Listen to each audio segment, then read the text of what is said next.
Bonjour chers amis, et c'est Ciano, et aujourd'hui je vais vous faire une petite présentation de mon site internet.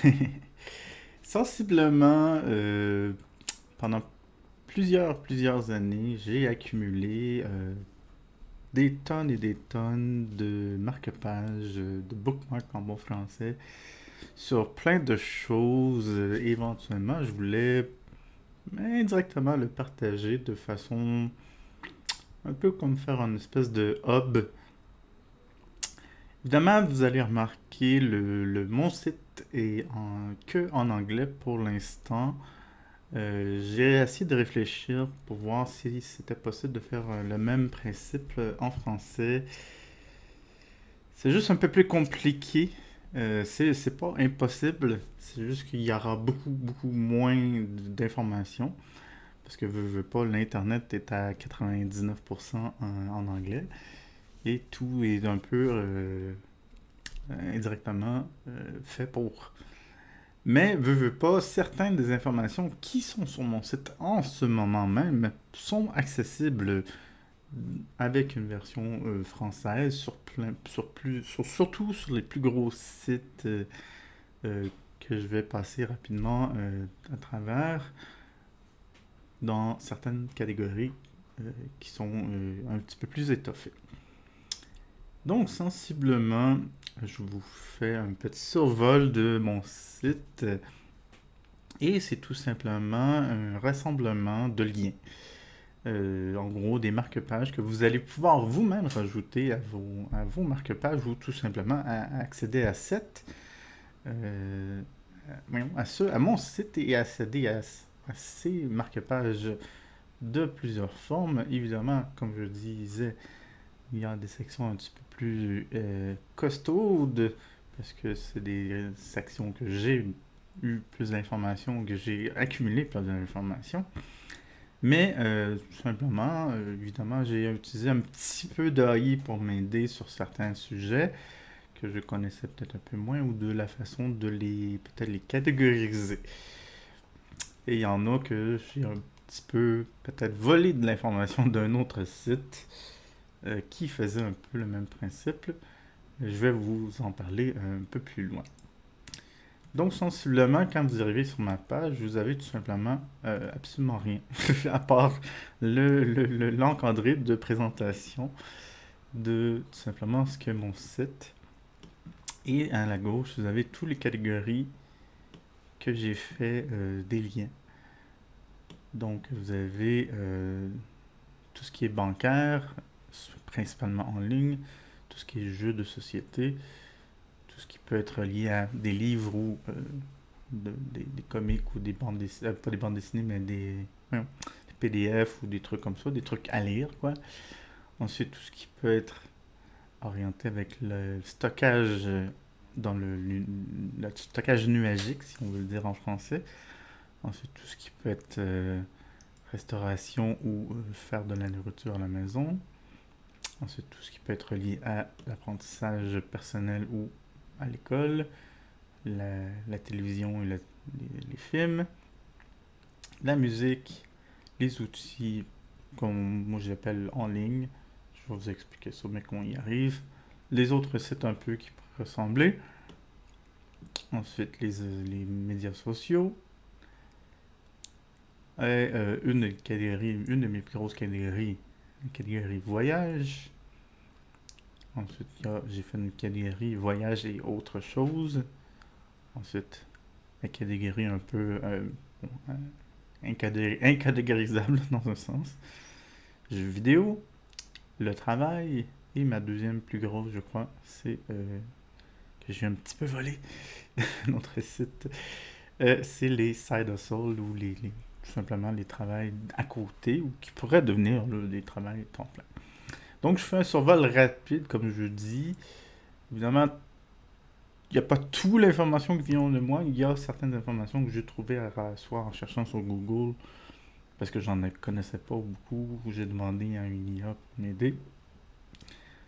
Si on commence rapidement avec tout ce qui est bancaire, moi je ne connaissais que les deux derniers, avec Revolut et Wise, qui sont des banques qui sont vraiment spécialisation pour avoir de l'argent de façon internationale. Comme je suis quelqu'un qui a voulu voyager et potentiellement travailler dans d'autres pays, ben, ça a été, c'est sûr, les deux principaux sites que j'ai découverts. Il y en a d'autres. Mais par exemple, il y a Sophie, je pense, que j'ai pas mis. Comme je peux voir, justement. Je vais essayer de me rappeler c'est laquelle Sophie que j'avais dans ma liste, que j'ai pas ajouté d'ailleurs. Je sais pas pourquoi. Donc, je pense que c'est plus une banque de façon en ligne, tout simplement. Bref. Sinon, c'est vraiment Revolut et Wise. Moi, j'utilise personnellement plus Wise parce que lui est vraiment plus spécialisé pour les transferts. Et comme j'utilise pratiquement que ça pour transférer de l'argent, surtout euh, en Chine, parce que c'est un des ceux qui me permet de le faire de façon vraiment facile à comparer d'une banque traditionnelle. Sinon, les autres sont vraiment plus des banques américaines, entre guillemets, mais enfin, les trois premières, le plus, et une banque européenne avec N26 qui est spécialisation euro. Ensuite, une catégorie qui est vraiment très très proche de moi, tout ce qui est jeux de société. En gros, vous avez Board Game Arena et Yucata qui sont deux plateformes quand même assez grosses pour jouer à des jeux de plateau en ligne. Sur Yucata, c'est asynchrone, mais on peut jouer techniquement euh, en synchronisé, mais en gros, c'est que tu joues en temps réel asynchrone. C'est un peu drôle, mais c'est que tous les tours se font asynchrone, peu importe. Mais tu peux quand même jouer en synchronisé pareil, en étant tout simplement euh, toi et tes amis simultanément en ligne.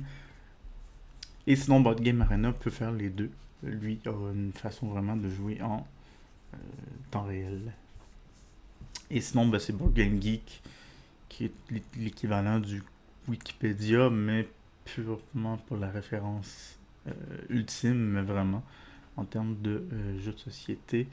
Un peu comme, si je prendrais comme les films, qui est IMDB, qui est plus connu aussi, ben c'est un peu le IMDB des jeux de société.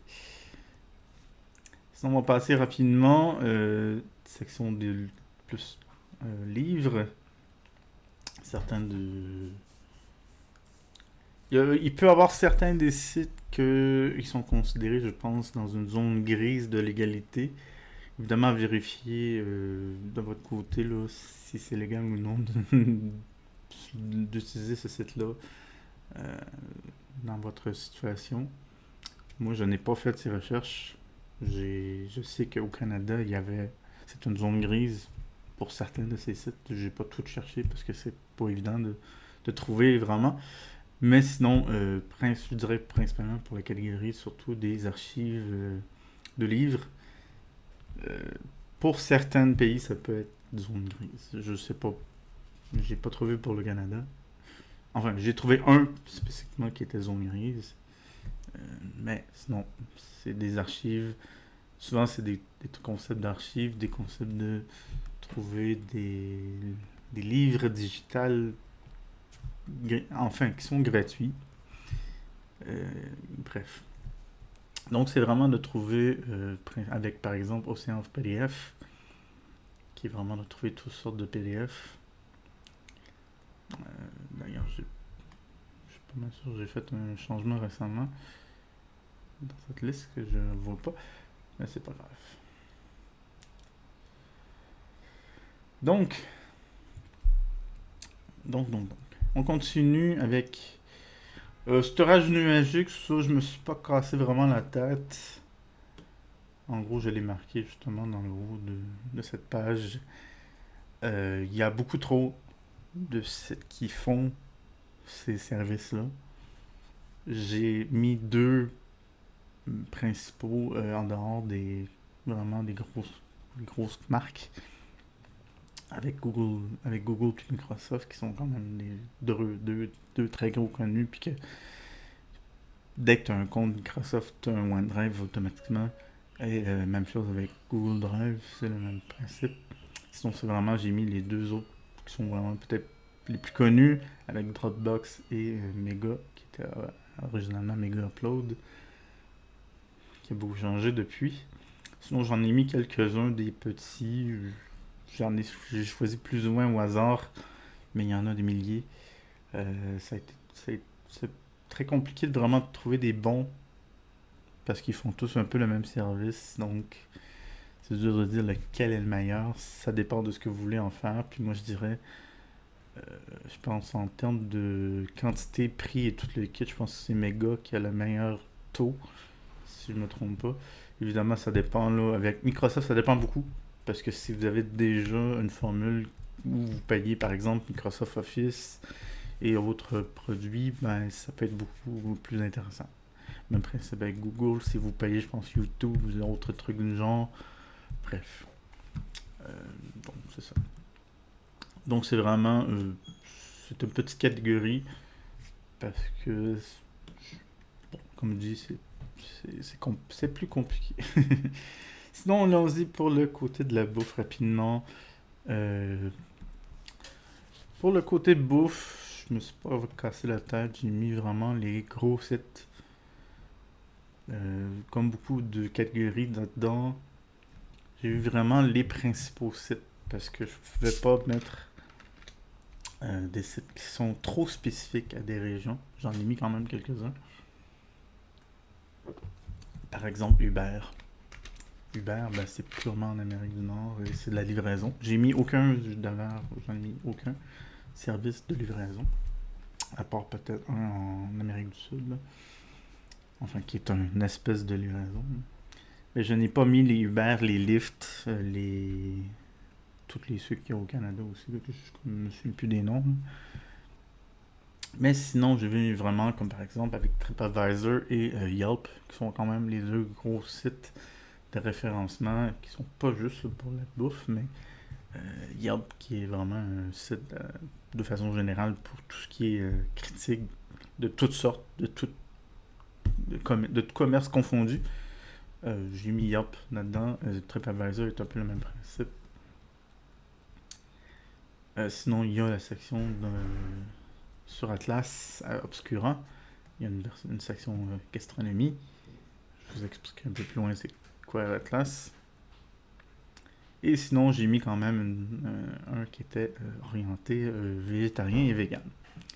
Sinon, j'ai fait une petite section de cooking, donc de faire des recettes.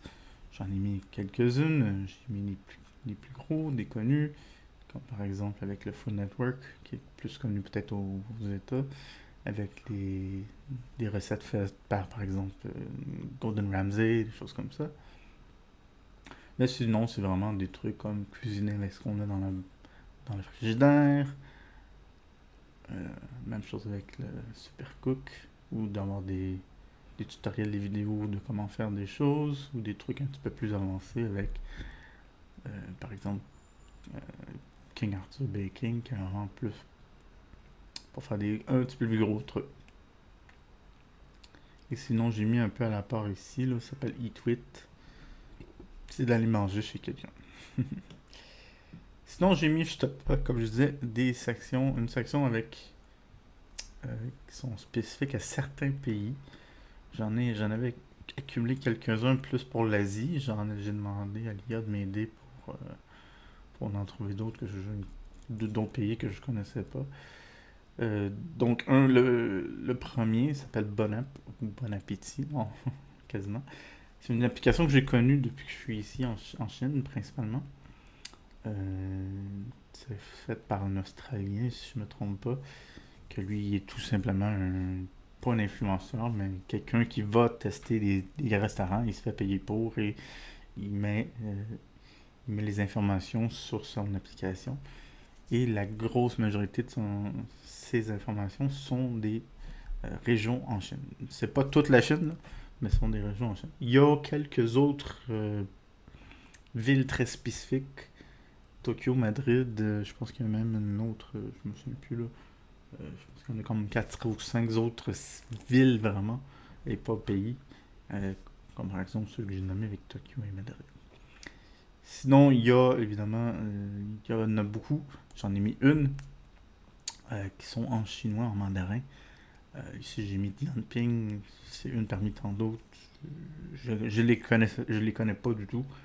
Je ne parle pas vraiment mandarin, à part de traduire qu'est-ce que je peux lire. Je vois très rarement utiliser. Évidemment, il y a tous les équivalents de livraison. C'est beaucoup plus des trucs de livraison que ça existe ici, avec Meituan, par exemple, qui est dans les plus connus, qui est un peu l'équivalent d'un Uber, si on peut le mettre au Canada. Et sinon, il y a l'Inde, voyons, les Amériques, voyons, les Américains, je ne pas le dire.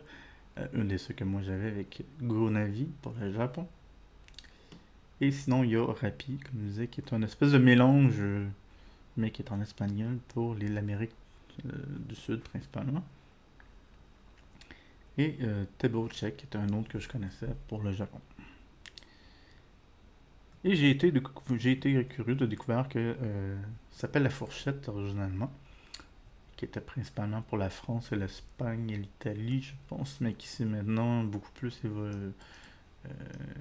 agrandi à travers l'Europe et qui a été maintenant traduit aussi en anglais avec The Fork. Et on va aller ensuite vers le côté apprentissage. Donc c'est vraiment des sites... Ah, c'est là quel autre? C'est pas le livre que j'avais, c'est dans l'apprentissage. Donc c'est vraiment des sites qui sont pour la majorité gratuits et reconnus, comme par exemple Khan Academy, qui est vraiment un des ceux que j'aime beaucoup. Même en étant un prof, je vais l'utiliser pour des fois. Justement, je vais bientôt être un prof en maths, donc je me suis vraiment amusé à aller réapprendre indirectement certains sujets que je me rappelais pas. Euh, c'est vraiment génial comme site. Khan Academy, c'est gratuit et c'est vraiment c'est spécialisé mathématiques, sciences et informatique, mais il y a quand même un petit peu de d'autres choses euh, à côté. Sinon, il y a plein d'autres sites vraiment qui sont plus faits pour avoir, mettons, des cours en ligne avec Mindluster, même de faire des certifications, des diplômes potentiels. Et sinon, il y a des trucs plus comme par exemple tutoriel archive, qui est vraiment pour trouver comment faire quelque chose plus. Encore une fois, orienté surtout plus sur voyons, thématique de l'informatique. Et avec la même chose avec Tutorial Point, qui est aussi, lui, purement pour tout ce qui est informatique. Donc, tout ce qui peut être codage, technicien en informatique, des choses comme ça, bref. Et sinon, il y a Coursera pour des cours universitaires. Sinon, j'ai mis quelques applications pour apprendre les langues. Il y a beaucoup d'applications pour apprendre des langues qui sont spécifiques à une, deux, trois langues selon. Personnellement, je n'aime pas les applications d'apprendre des langues comme Duolingo, surtout dans les derniers changements qu'ils ont faits. Et l'orientation qu'ils veulent aller. Je le laisse là pour l'instant, on verra ce que ça donne. Sinon, il y a vraiment... je les ai pas mis, mais il y a beaucoup de... Par exemple, avec eTalki, faire du tutorat, recevoir du tutorat pour apprendre une langue.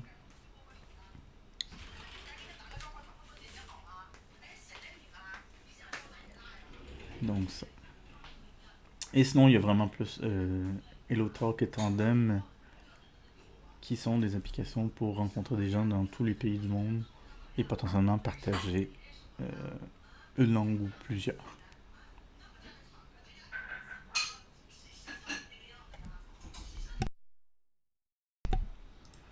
Donc on continue avec films et télévision.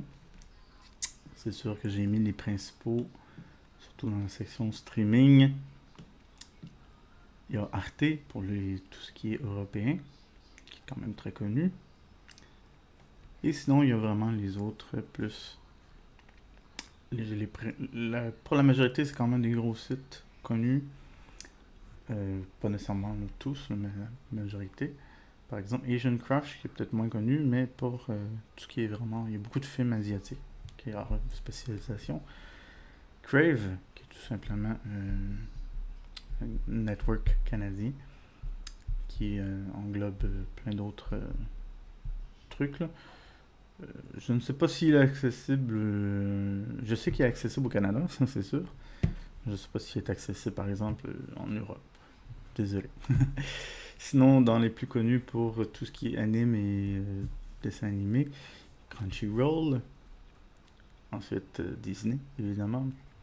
Le très très très très gros distributeur. Ensuite, HBO Max, qui est plus un network américain. Ensuite, il y a iDive pour tout ce qui est anime, mais vraiment moins, peut-être dans les trucs moins connus. Haya, qui est un autre pour des films asiatiques, mais spécialisation principalement films d'arts martiaux, pardon, je dois dire. Sinon, il y a que moi je connaissais pas, en cherchant avec Google et l'IA, Midnight Pulp, qui est vraiment pour des films qui sont plus underground, trash, films et télé, là, on s'entend.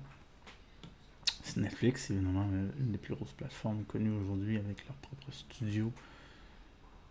Prime, qui est connecté avec Amazon.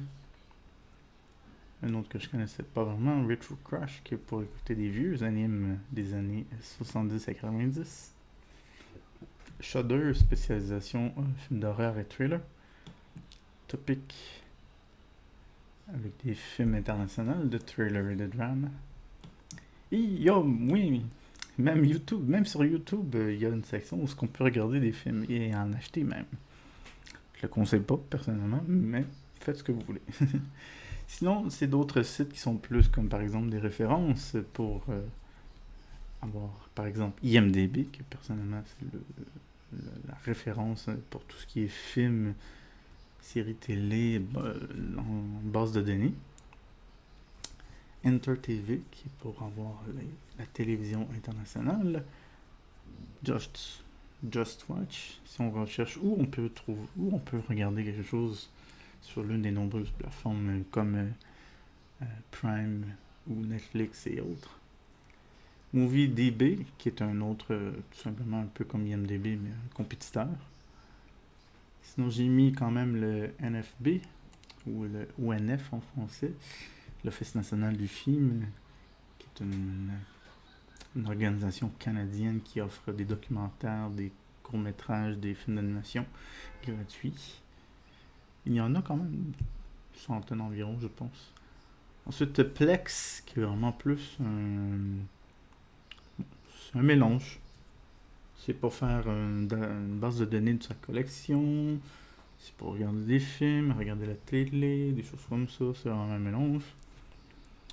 Ensuite, si on a un film et on aimerait aller rechercher des sous-titres dans une autre langue, moi je l'ai utilisé quand même 2-3 fois, surtout pour avoir des sous-titres en mandarin, pour écouter des films avec ma copine. Sinon, il y a TV 24/7 qui est pour écouter des flux internationaux de TV. Et la même chose avec TV Garden, qui est le même principe, mais ici, il y a aussi des flux live YouTube de télé mondiale. Et on continue, je me suis perdu, avec musique. J'en ai quelques-uns. La majorité, c'est vraiment plus des sites de génériques, si on peut dire ça comme ça. Donc, il y a En Musique, qui est vraiment pour un côté des articles, des nouvelles, des découvertes, base de données, recommandations. Ensuite, Skog, qui est une communauté pour vraiment. Ça m'a été donné par l'IA. Je ne connaissais pas du tout ça pour cataloguer des vinyles, les cassettes, les CD, tout ce qui est vieux enfin vieux, tout ce qui est vintage en bon français.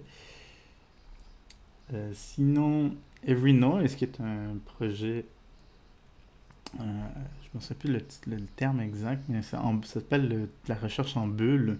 En gros, quand tu te mets un type de genre de musique, mais ça va donner tous les genres qui sont proches. Et ça peut éventuellement faire découvrir d'autres genres qui pourraient être proches de ce que tu écoutes. Sinon, My Noise, qui est tout simplement un site pour se créer des bruits de fond, pour le dire comme ça.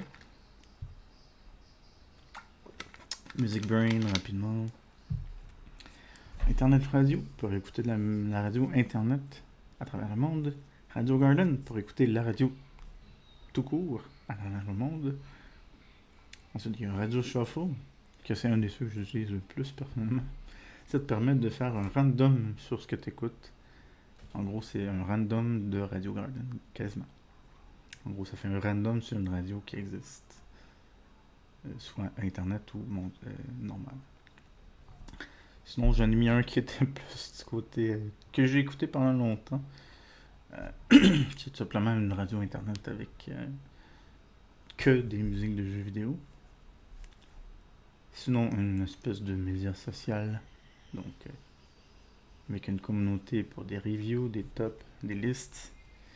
Et j'ai pas pu m'empêcher de quand même mettre un des plus gros pardonnez-moi application ou écouter sur le net avec Spotify. Sinon, pour les outils, j'en ai mis quelques-uns. C'est sûr qu'il y en a des millions qu'on pourrait mettre. J'ai mis vraiment des plus gros. Bitwarden, qui est vraiment... moi, je l'utilise pas, mais ça y a beaucoup de monde qui l'utilise. Qui permet de faire des managements de mots de passe. Calendly, qui permet d'avoir un calendrier et de se mettre des meetings, des appointments. Là, j'ai le terme en anglais, mais j'ai comme un blanc. Dawn Detector, comme le nom peut le dire, c'est tout simplement savoir si un site est vraiment hors ligne. I Love PDF, plein d'outils pour convertir en PDF ou de PDF à autre chose. Il y a plein d'autres outils du genre. Notion, base de données de toutes sortes, pour prendre des notes, des choses comme ça. Pixlr, qui est seulement pour faire de l'édition de photos spontanée en ligne sans devoir télécharger par Photoshop ou autre.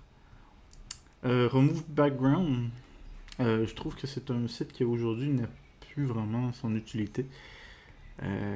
Parce que maintenant, juste Paint peut le faire. L'outil de base de Windows maintenant peut faire ça lui-même, donc ça va être bientôt il va disparaître ce site. Parce que ça sert plus à grand chose.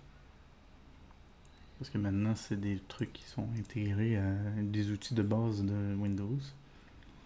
Short, parmi tant d'autres, pour raccourcir des liens internet qu'on veut partager. Temp email pour avoir un courriel temporaire. Trello, qui est tout simplement un management de projet. Et YT1S ou YouTube Downloader, donc permet de downloader ce qu'on veut de YouTube.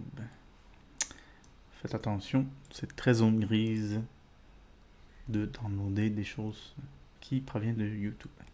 Ce n'est pas illégal, il faut juste le transformer.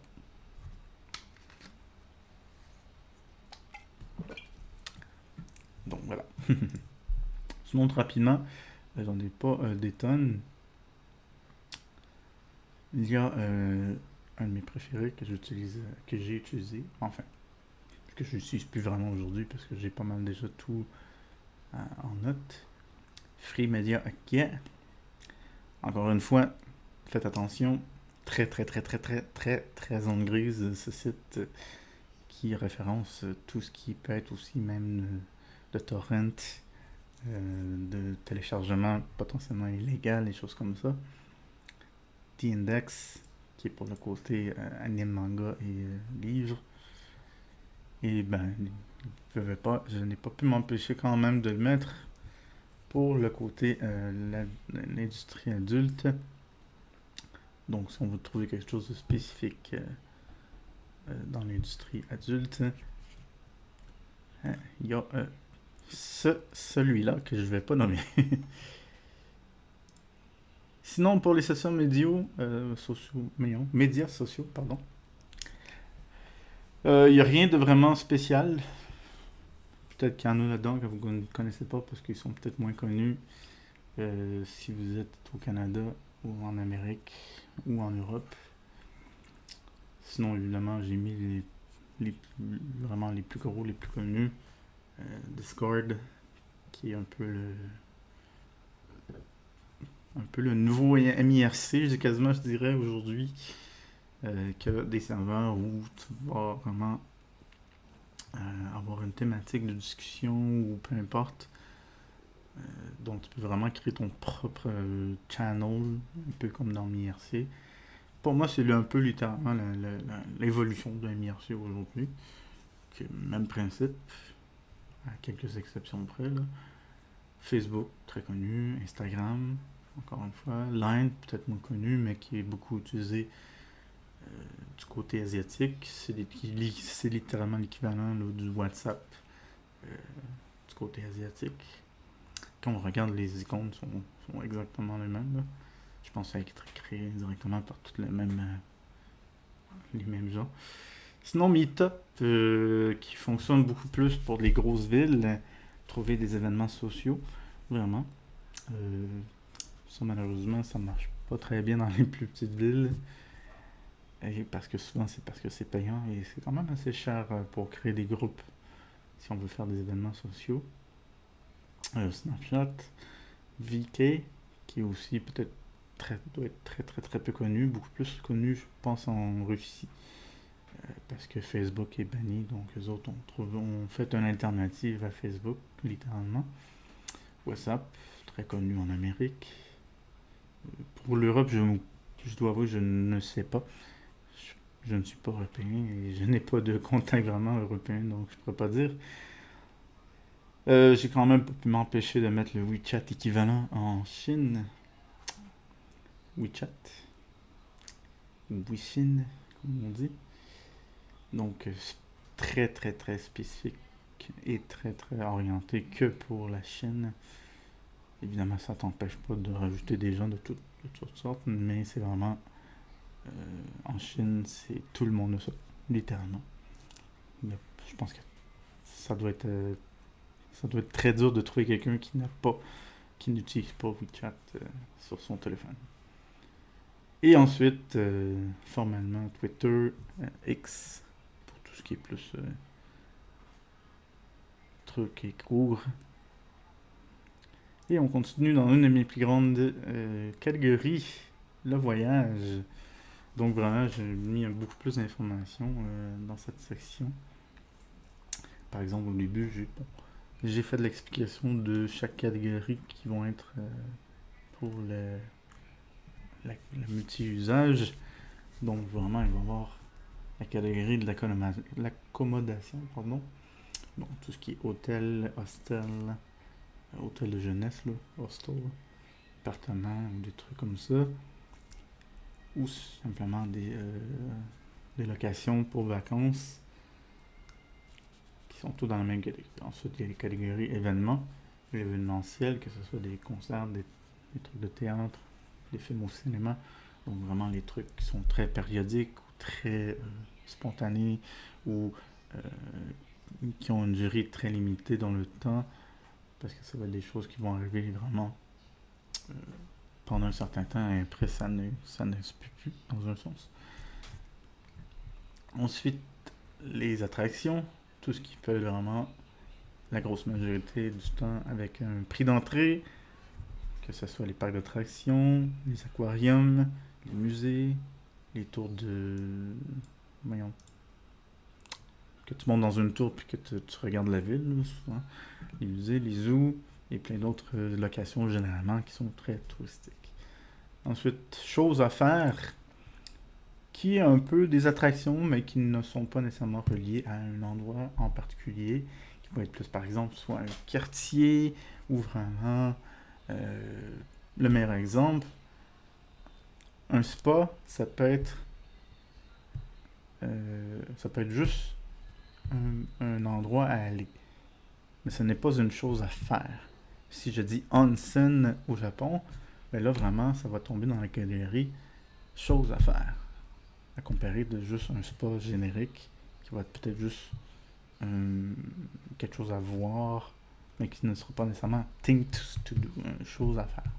Tu vas pas aller dans un pays juste pour faire un massage. Enfin, de façon générale. Ce n'est pas un, tu sais, vraiment. Tandis que si je dis onsen au Japon, ça fait partie justement de la catégorie things to do. En Amérique du Nord, ce serait plus, mettons, les bains turcs. Pour vous donner un exemple semblable. Et sinon, les tours, ben, le nom dit, c'est faire des tours guidés, que ce soit simplement soit sur une attraction seule ou l'organisation complète de vacances complètes. Pardon, je bégaye, je me répète. Soit d'une journée complète, une semaine complète, ça s'appelle même vacances de 3 semaines selon. À votre guise, ça peut inclure aussi des all inclusive, que j'ai pas marqué, que je pourrais le mettre d'ailleurs, qui sont un peu des espèces de catégories dans les tours.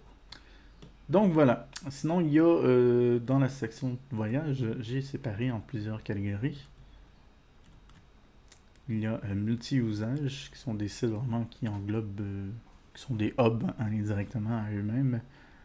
Ensuite, package, voyage de paquet de voyage, package, travel package. Donc tout ce qui est ensuite transportation. Tout ce qui peut être vraiment accommodation, mais de longue durée. Ensuite,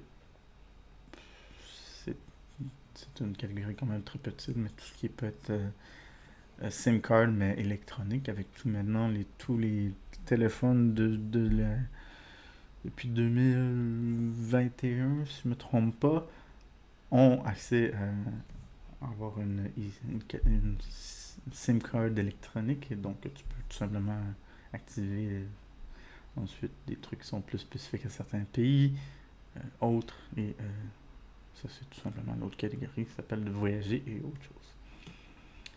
Donc évidemment j'ai mis les gros sites d'agrégation qui sont souvent des sites d'agrégation pour les vols d'un endroit à un autre, mais aussi qui incluent très souvent, je pense que la majorité ont tous ça aussi, de combiner avec, de prendre un hôtel en même temps.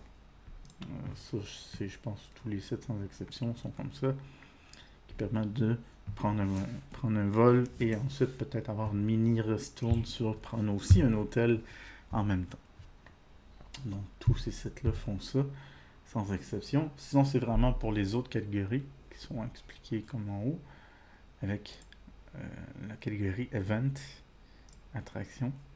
Sinon, il y a d'autres, peut-être des fois petites catégories comme location de véhicules, ou de vraiment, par exemple ici, de savoir où sont les taxis dans un aéroport, parce que dans certains pays, il faut faire attention, savoir exactement c'est quoi le prix, où ils sont exactement, et pour ne pas se faire, entre guillemets, arnaquer. Donc Booking est quand même dans les plus gros. Cheapo Air, qui est juste un agrégateur comme plusieurs autres, Kayak la même chose. Expedia, lui, qui a un petit peu plus de choses avec des croisières, choses à faire, des vacances toutes incluses.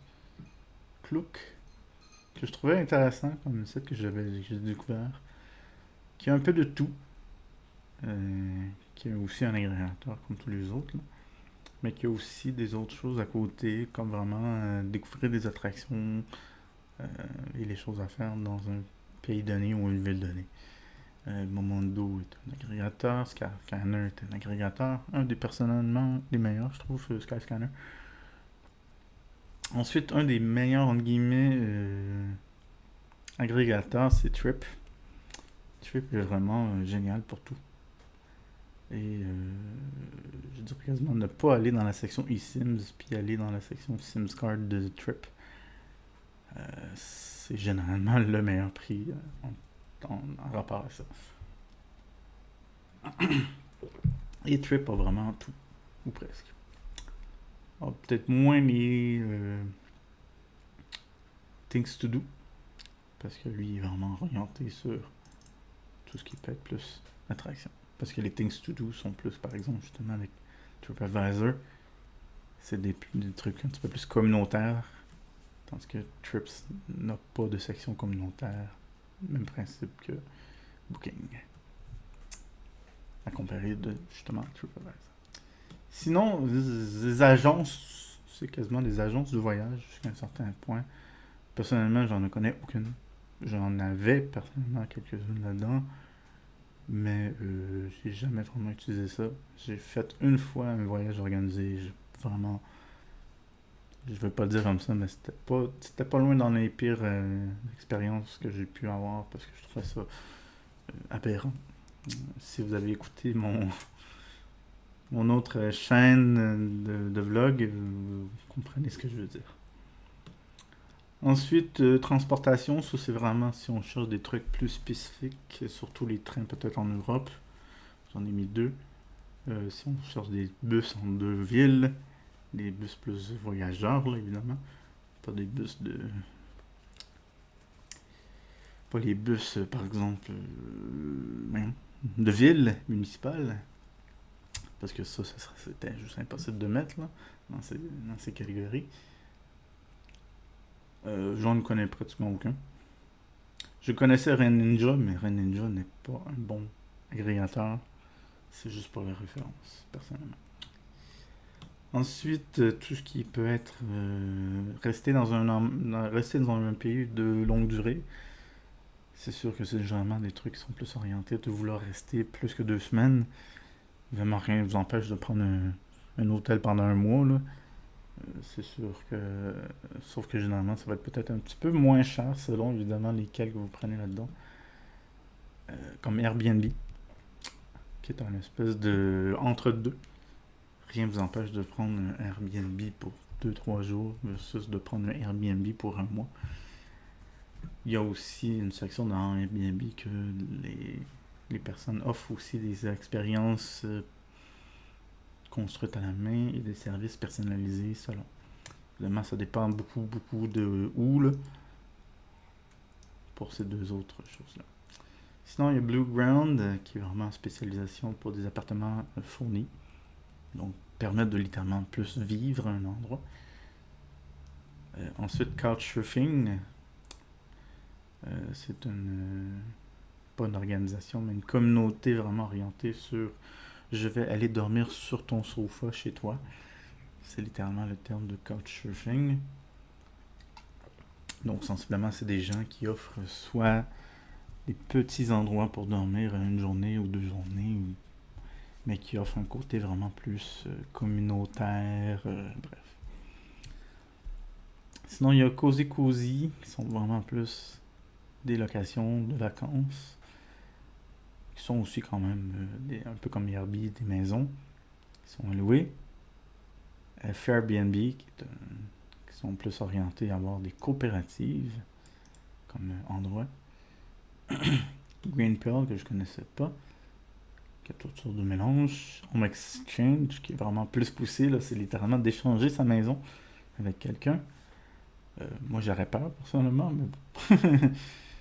Ensuite, Homestay, c'est que tu vas vivre littéralement chez quelqu'un et tu te fais. En gros, tu vis comme si tu étais leurs enfants, un peu. Tu vas te faire nourrir par eux. Ensuite, il y a co-living et communautaire. House sitter, qui est. C'est plus un travail, entre guillemets. Tu vis chez quelqu'un pendant que lui est en vacances, mais tu fais des petits services comme faire de la surveillance, de la sécurité, prendre soin des animaux, faire du ménage, des choses comme ça. Donc, c'est une espèce d'entre-deux, là. Et sinon, il y a Sanders et VRBO, que je connais pas. Sinon, SIM card, Airalo, le moins cher. Sinon, comme j'avais dit, Trip, Trip. Je pense que j'ai fait des vérifications pour plusieurs endroits, puis Trip est généralement le moins cher. Surtout pour l'Asie. Surtout pour l'Asie. Euh, bref, en fait, vérification quand même, mais je pense que Trip en Asie, au Japon, en Chine, en Corée, il n'est pas comparable. Euh, Par exemple, au Japon, Trip Off, je pense que c'est 1$ par jour. Tandis que Airalo, c'est pas un prix journalier. Airalo, c'est vraiment du data. Tu payes pour une quantité de data, point. Il n'y a pas de forfait à la journée. Tandis que Trip, si tu es là 2 semaines, c'est loin d'être plus rentable de prendre 1$ par jour. Qui est à peu près 1$ par jour, là, selon les flux forfaits que vous prenez, là, qui est beaucoup plus rentable. Évidemment, ça dépend quel genre de data vous utilisez. Là,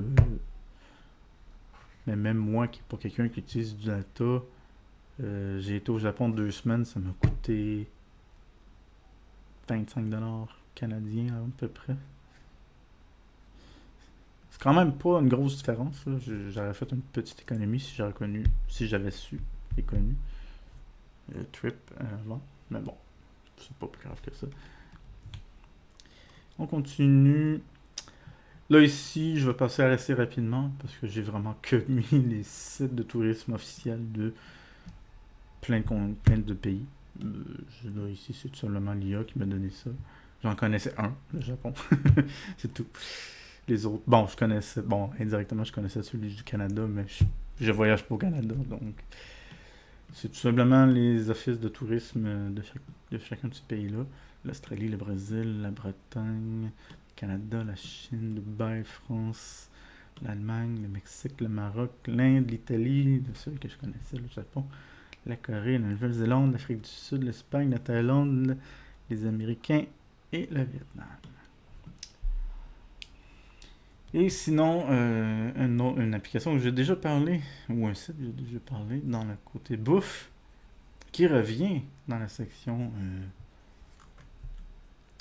spécifique à une ville, à un pays, pardon, Bonapp, parce qu'il n'y a pas que la bouffe sur Bonapp, il y a aussi vraiment toutes sortes d'informations événementielles et plein d'autres affaires là, en rapport à la Chine. Ensuite, il y en a d'autres qui sont très spécifiques. Ça, c'est parce que c'est des trucs que moi j'avais avec Go Tokyo, qui est vraiment extrêmement niche et spécifique à Tokyo. La même chose si je saute l'autre dernier avec Smart Shanghai, qui est vraiment extrêmement spécifique à Shanghai directement.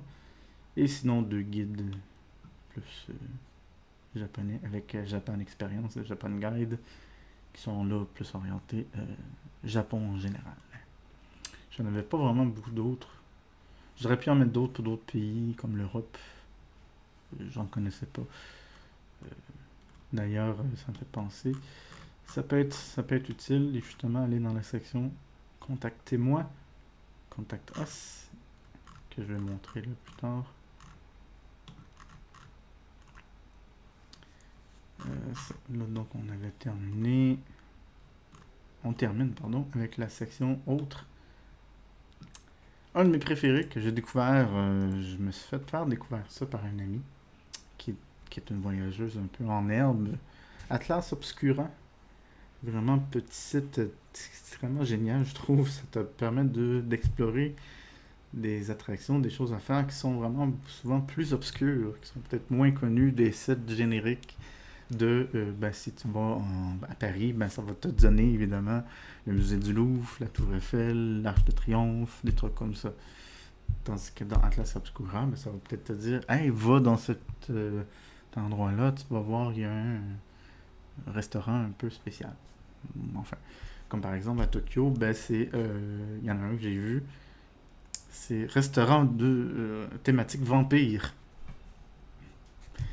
thématique robot aussi, qui est peut-être un petit peu plus connu, qui est dans le Kabukicho.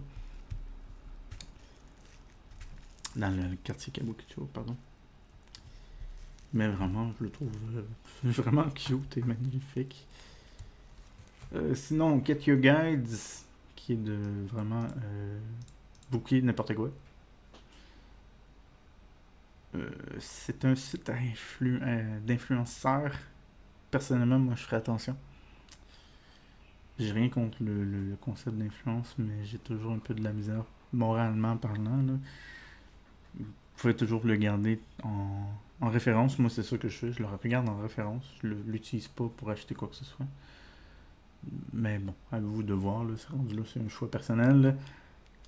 Flight Connection, c'est vraiment juste un site pour s'amuser. Voir quel genre de route qu'on peut faire avec des vols entre deux endroits. Lonely Planet, qui est tout simplement un site de guide et d'informations à travers le monde. More Tickets, qui est pour avoir des tickets d'événements. Malheureusement, ce n'est que disponible pour une grosse majorité de pays asiatiques et l'Australie. Je n'ai pas trouvé de site équivalent à part voyons, le gros site d'acheter des tickets, là, Eventbrite, je pense, et l'autre américain, là, je me souviens plus du nom, que je n'ai pas mis parce que bon, c'est trop. C'est pas nécessairement trop spécifique, mais je sais pas comment dire. Anyway. Sinon, le site Guru qui te permet de savoir c'est quoi les meilleurs sièges dans un avion spécifique. Tour Scanner, qui est un espèce d'agrégateur pour tout ce qui est acheter des tours guidés et pour des attractions. Donc d'avoir des fois des rabais de comme je me rappelle à l'époque, c'était à Toronto, il y avait une espèce de c'était l'aquarium, le zoo et le truc de médiéval, puis t'achetais les trois en même temps pour un rabais. Donc ça permet de faire des espèces d'excursions comme ça dans une journée. Pas nécessairement dans une journée, mais dans un voyage. Sinon, UNESCO, si vous connaissez UNESCO, ben, c'est un peu comme les merveilles du monde, mais qui sont promues, pardonnez-moi mon français, promu, voyons, je sais pas comment dire, par l'UN, l'Union, je me souviens plus quoi, l'Union européenne, non, ça c'est d'autres choses. Je me souviens plus c'est quoi désolé, je me souviens plus. C'est pas grave. Donc on va continuer dans la section Travel et Something Else. Donc là c'est vraiment le côté voyager et potentiellement faire autre chose qui n'est pas visiter. En gros, tous les autres sites qu'on avait vus, c'est vraiment là, c'est on voyage pour le tourisme. Là, ici, ça va être voyager pour autre chose.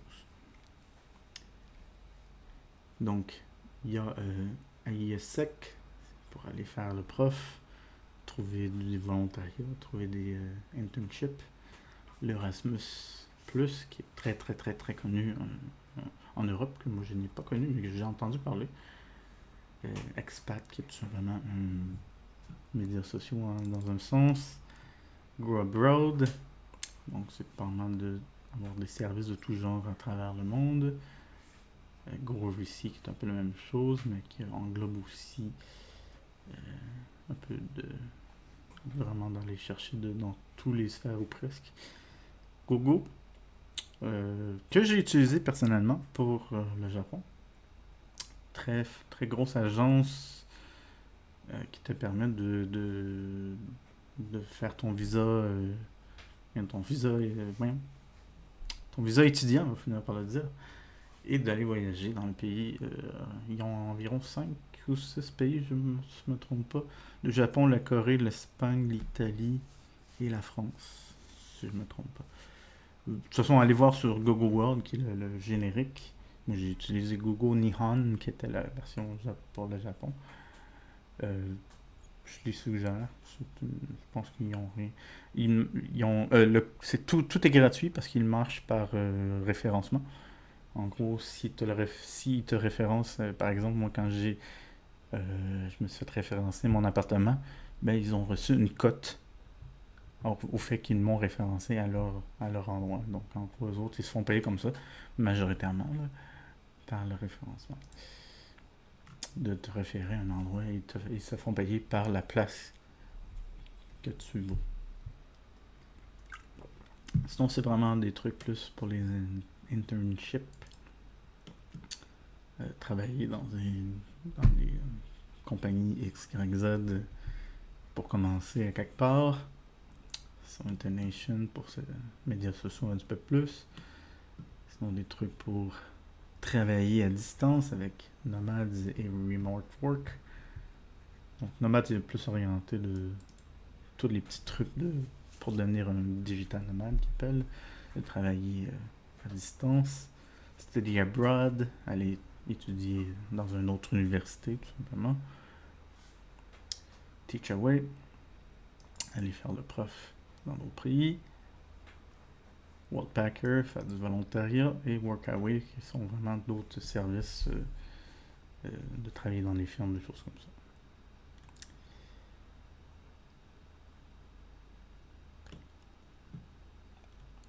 Et on continue dans les non catégorisables.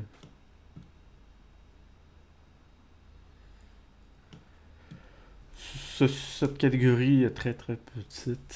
C'est vraiment une accumulation que j'avais qui sont des vieux. Pour la majorité, c'est des vieux sites qui marchent encore aujourd'hui, étonnamment.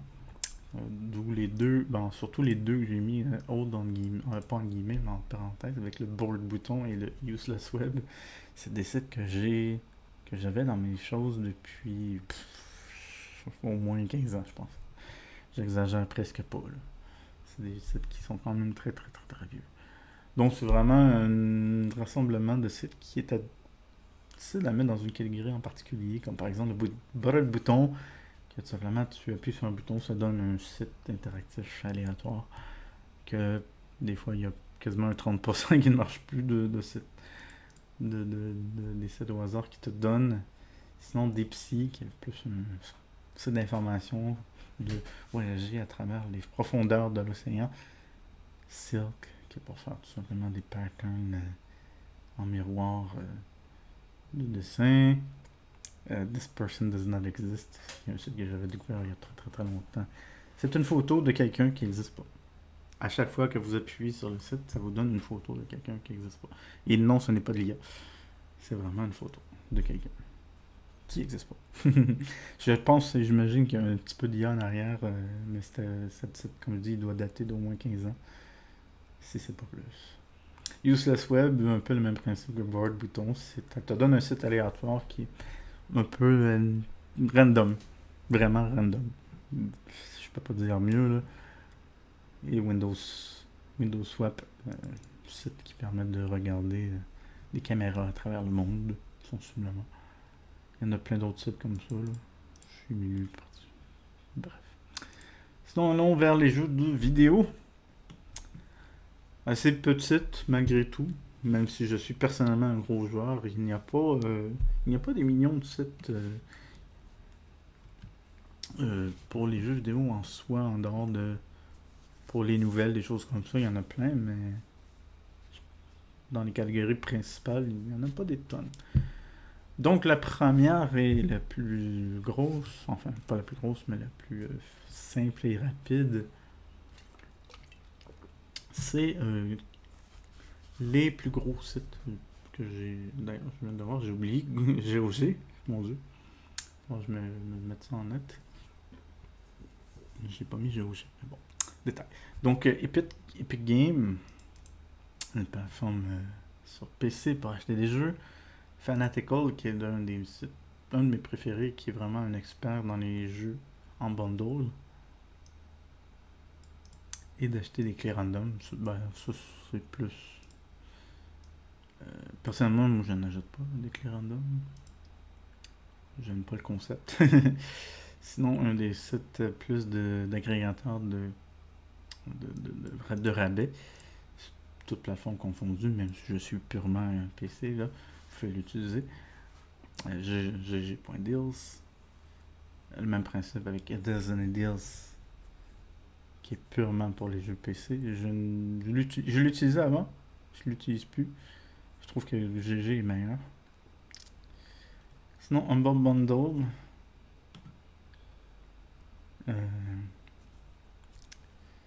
Quand même très connu. Qui faisait à l'époque un bundle par mois que tu achetais, tu payais un prix X. Puis à chaque mois, tu avais une espèce de bundle de jeux un peu plus ou moins aléatoire. Qui ne, je sais plus s'il le fait vraiment encore aujourd'hui. Mais bon. Sinon, les autres qui sont ben, les trois grosses compagnies principales pour les jeux consoles avec Microsoft, Xbox, Nintendo et PlayStation. Et sinon, évidemment, la plus grosse plateforme PC pour acheter des jeux. Steam. Et sinon, il y avait quand même une petite sélection de jeux, de sites que tu payes un montant X par mois pour accéder à X. Par exemple, avec Amazon Luna, que j'ai jamais personnellement essayé parce que déjà il marche pas en Chine. C'est déjà un gros truc. Mais sinon, c'est de permettre de jouer à des jeux même si ton ordi n'est pas capable de lancer le jeu. Moi, j'ai quand même un très bon ordi, donc je vois pas l'intérêt. Là. Mais si vous avez un ordi qui est un petit peu plus vieux, une très bonne connexion Internet surtout, c'est surtout ça. Ensuite, il y a EA Play, qui est tous les jeux Electronic Arts. Seul, ça vaut pas la peine. Allez sur Xbox Pass, là, je l'ai marqué justement. PlayStation Plus, qui est tout simplement l'abonnement de PlayStation qui permet d'en recevoir soit des rabais, d'accéder à certains jeux gratuits et plein d'autres bénéfices uniquement évidemment sur PlayStation. Je n'ai pas trouvé un équivalent à Nintendo, il y en a peut-être un.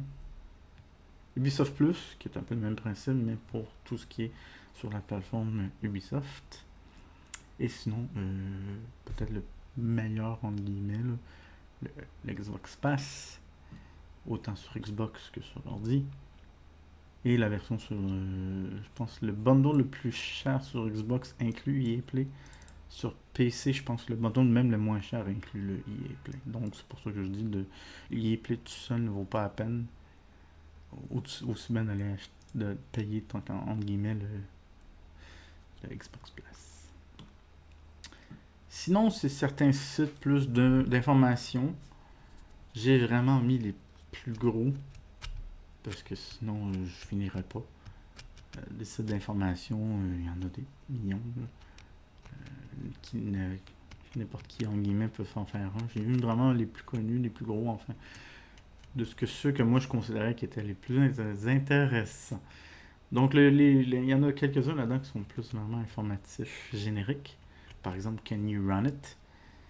Qui était plus d'actualité, je dirais, une dizaine d'années qu'aujourd'hui, j'ai l'impression.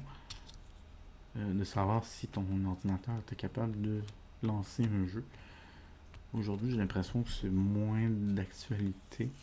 Parce qu'un ordi acheté aujourd'hui, à moins d'acheter vraiment une bécane qui fait rien, là. Bref.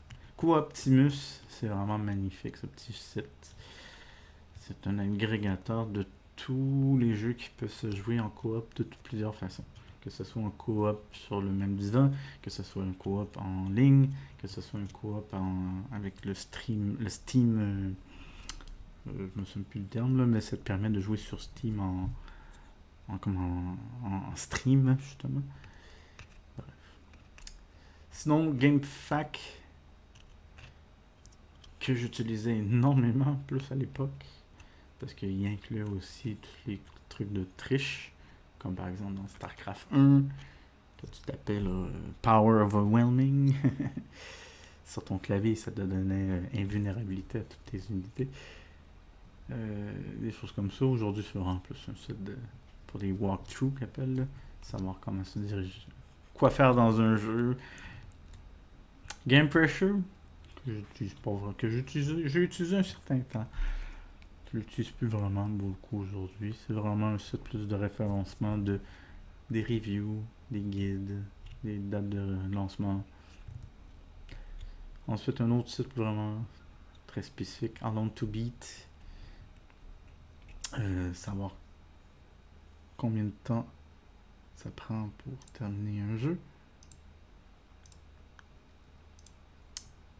MMORPG, que j'ai utilisé quand même un certain temps, plus à l'époque, est une base de données de tous les MMO.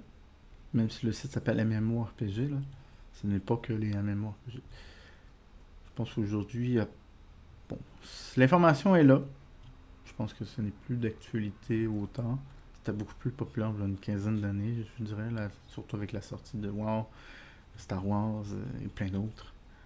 D'avoir des références sur lesquels étaient les meilleurs, lesquels s'en venaient, des choses comme ça. Sinon, si vous êtes vraiment un gamer invétéré, de faire d'overclocking, donc de booster sa machine pour qu'elle fournisse un peu plus. Évidemment, de vérifier aussi tout ce qui est en termes de température et autres. Je ne suis pas un gamer invétéré, donc PC Gaming Wiki, un peu le même principe que GameFAQ. Et SteamDB, personnellement, je l'utilise aucunement. C'est juste une base de données de toute l'information de combien il y a de joueurs dans un jeu. Ça peut être intéressant à savoir si vous voulez jouer à des jeux en ligne. Moi, je ne joue très peu à des jeux en ligne, donc c'est pas un site que j'utilise personnellement. Et sinon, un mélange de plein d'autres choses. Très beau site de... Voyons. Je cherche mon mot, pardonnez-moi. Ah! Excusez. Le mot ne vient pas. Bref, oups. Pardonnez-moi. On va retourner. Donc, d'Abandonware, c'est un jeu de... Voyons, c'est un jeu. Un site qui permet de jouer à des vieux jeux de façon légale. Sensiblement, le terme Abandonware, c'est que le jeu a perdu sa licence légale et donc c'est maintenant légal de pouvoir le jouer. Peu importe, de le télécharger, de le jouer parce que les licences ne sont plus valides. Donc souvent c'est des jeux qui datent de plus de 15 à 20 ans de façon générale. Selon eux, évidemment. Et sûrement beaucoup plus pour la majorité. Flashpoint, donc c'est un site qui agrémente les anciens jeux Flash. Qu'aujourd'hui ça n'existe plus vraiment. Moi je joue beaucoup sur Congregate. Que malheureusement aujourd'hui je considère mort parce que c'est des jeux, c'est quasiment rendu juste des jeux mobiles plus que des jeux Flash. J'ai mis médias sociaux indirectement ici. Je ne connais pas. Ça s'appelle Ragwit. Je sais pas comment on peut le prononcer. RAWG. C'est un média social plus gamer. Je suis pas médias sociaux donc. Sinon start.gg, c'est vraiment pour le côté e-sport et les tournois. Et on termine avec les deux dernières catégories de travail. Donc ici, je me suis pas cassé la tête.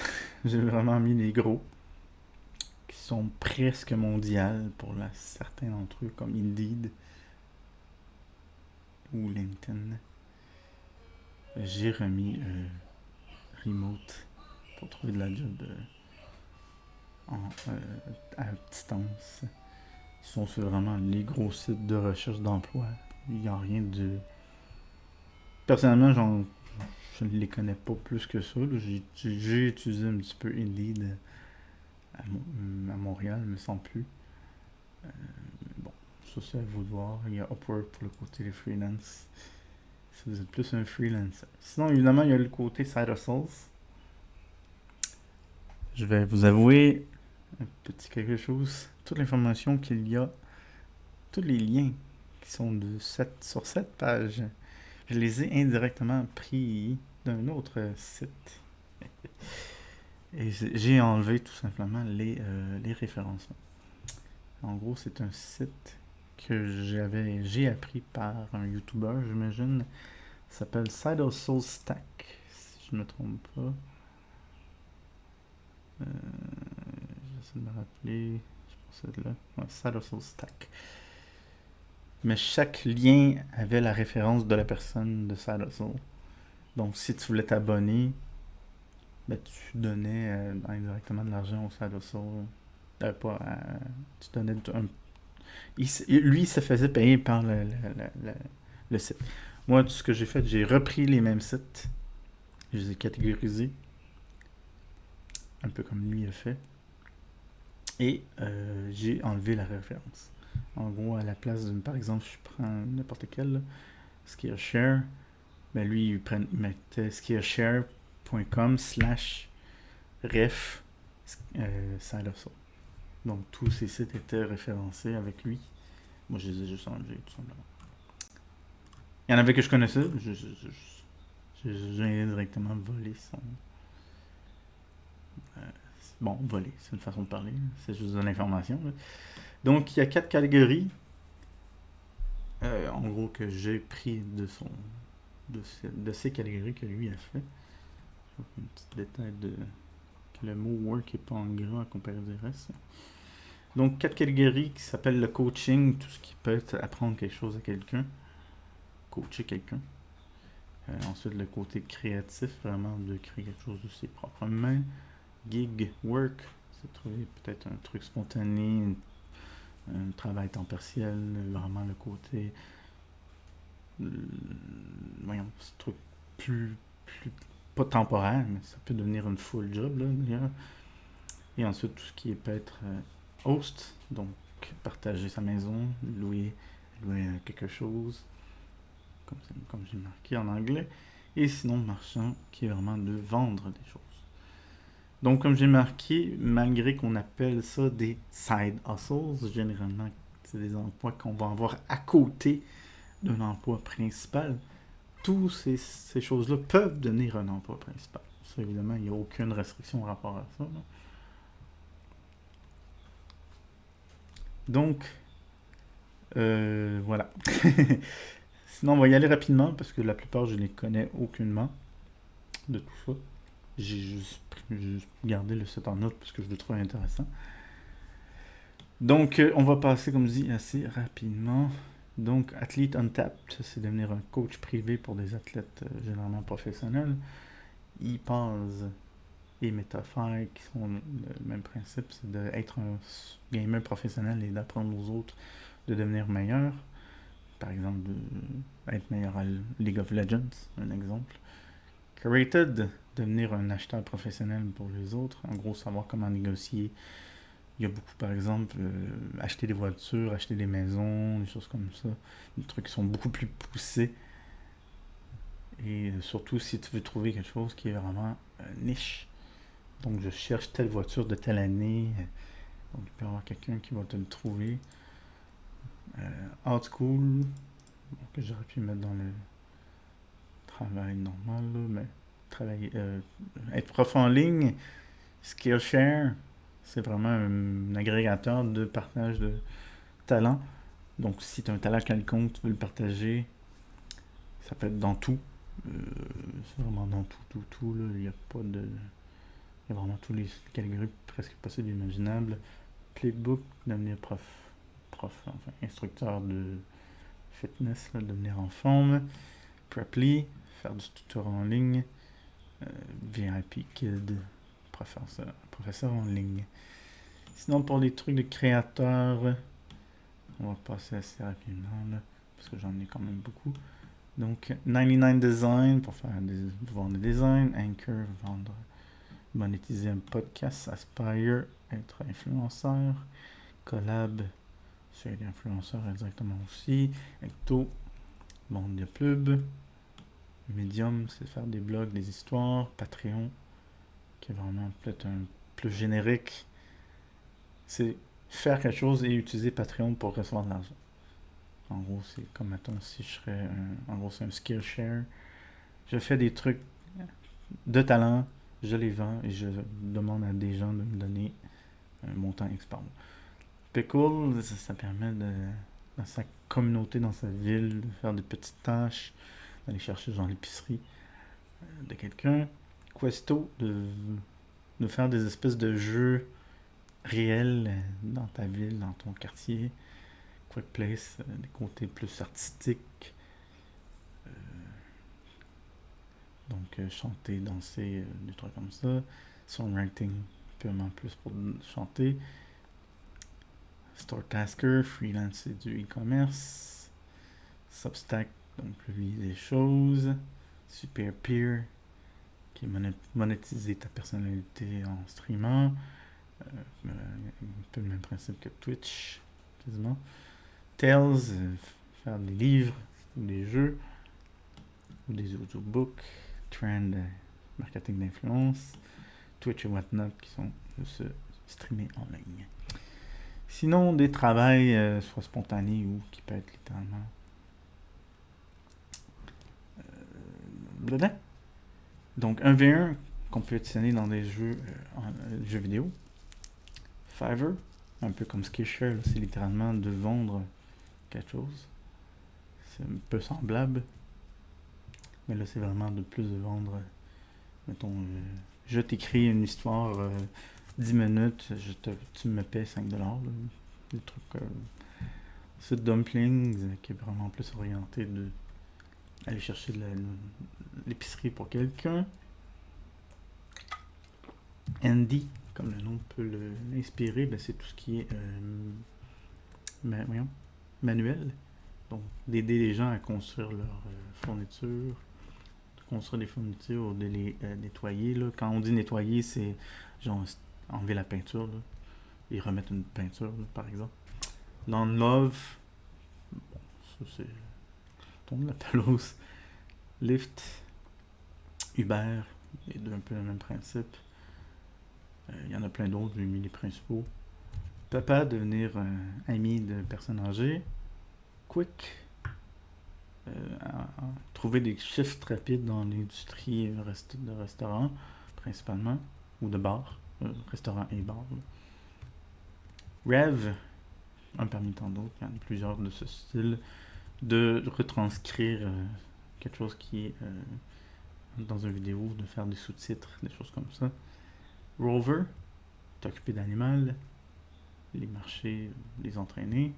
Tip-tap, aider les locales. Upwork, faire du freelance. Wag, un peu le même principe que Rover. Sinon, hoster, encore une fois, on va y aller assez rapidement. Airbnb, très connu. Louer ta maison, vendre tes services de host. Ensuite, il y en a plein qui sont aussi pour le côté camping, avec Camp, Outdoorsy et Vanly, qui sont un peu tous un peu le même principe de soit vendre, soit un truc tout inclus de j'ai une tente que j'ai montée pour toi sur mon terrain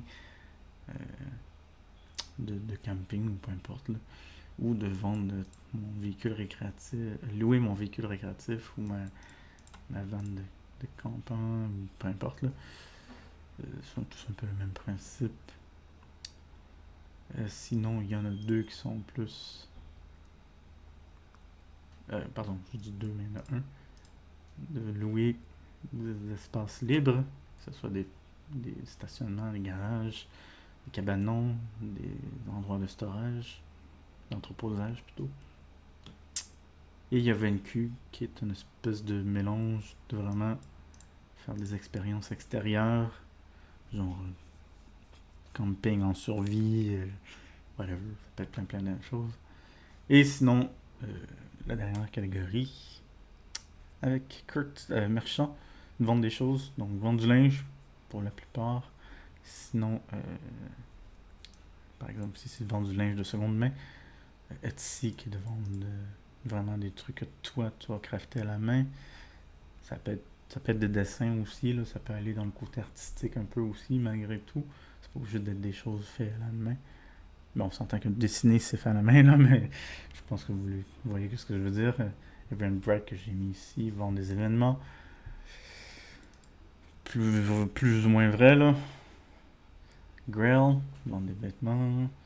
Nexus, vendre des vidéos pour faire des commissions.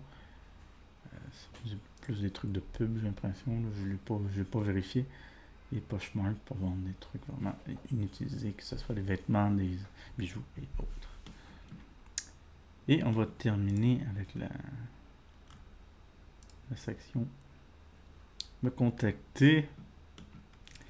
En gros, ben ça c'est vraiment, ça peut, si vous avez des idées pour moi, allez dans cette section, cochez, je vais rajouter un site, ou s'il y a un des sites que vous avez vu qui cause problème pour quelconque raison, cochez ça. Vous pouvez cocher aussi plusieurs. Si vous avez des suggestions à me donner, et ou tout simplement me parler. Peu importe ce que vous cochez, cochez-en au moins un, parce que sinon ça ne marchera pas. Il faut en cocher plus qu'un. Il faut dire j'aimerais rajouter X, mais j'aimerais enlever X. Bref. Et puis ensuite, envoyer. Moi, je vais recevoir ça. Donc, on est déjà quand même à 1h, quasiment 30 de faire le tour. Mais je suis vraiment content.